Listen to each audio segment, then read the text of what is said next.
The silent guitar in the suburbs of Houston, where the evenings buzzed with cicadas and the streets glowed beneath orange street lamps, lived a 17-year-old boy named Marco.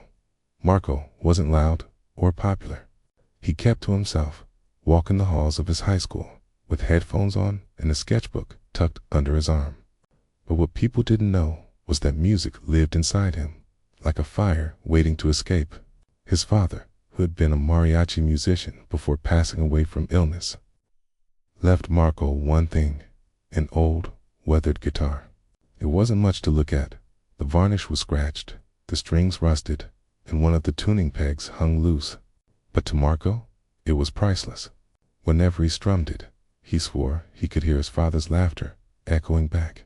The dream that felt too far. Marco dreamed of playing music beyond his bedroom walls.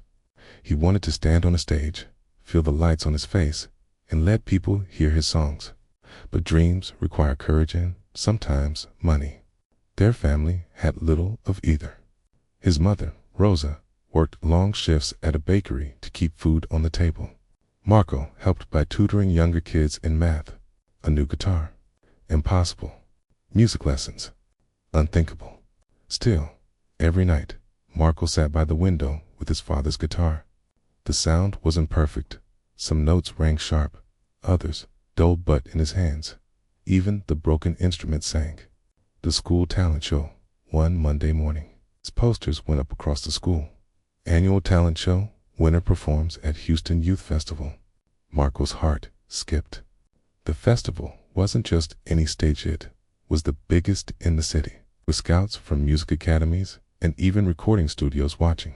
His best friend, Javier, nudged him at lunch. "You're signing up, right?"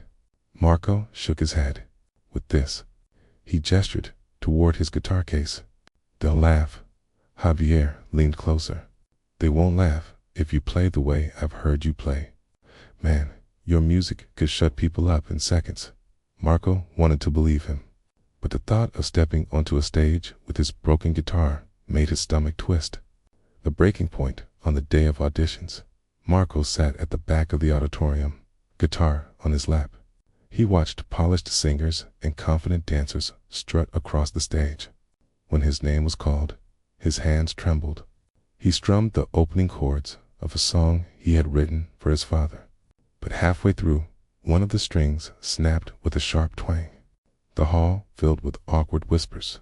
His face burned hot as laughter rippled through the crowd.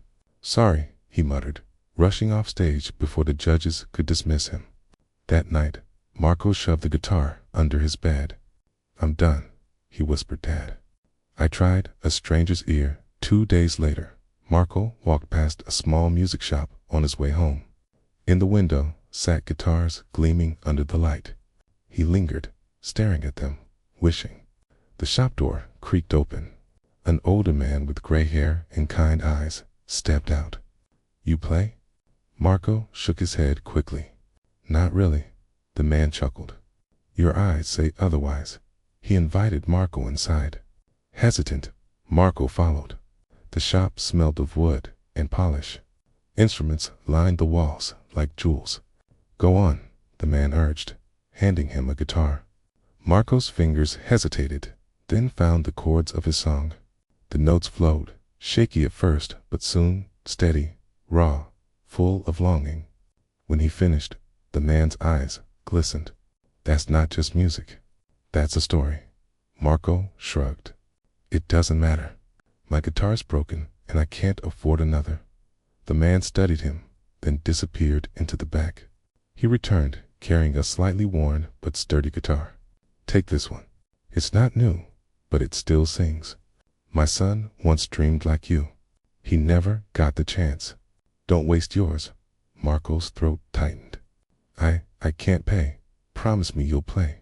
The man interrupted gently. "That's enough." Rising again with the new guitar, Marco practiced harder than ever. He poured every ounce of grief, love, and hope into his music. His mother listened quietly from the kitchen, sometimes wiping tears when he didn't notice. When the night of the talent show finals came, Marco walked backstage, the new guitar in hand. His name was announced, and for a moment, Panic clawed at him. Then he thought of his father, of the shopkeeper, of his mother's endless sacrifices. He stepped into the lights. The last song the auditorium hushed. Marco strummed the first chord, rich and steady. He began to sing, not just with his voice, but with his heart.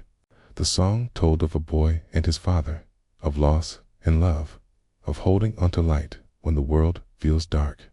By the final verse, silence wrapped the hall. When the last note lingered, the audience erupted. Cheers, whistles, applause that seemed endless.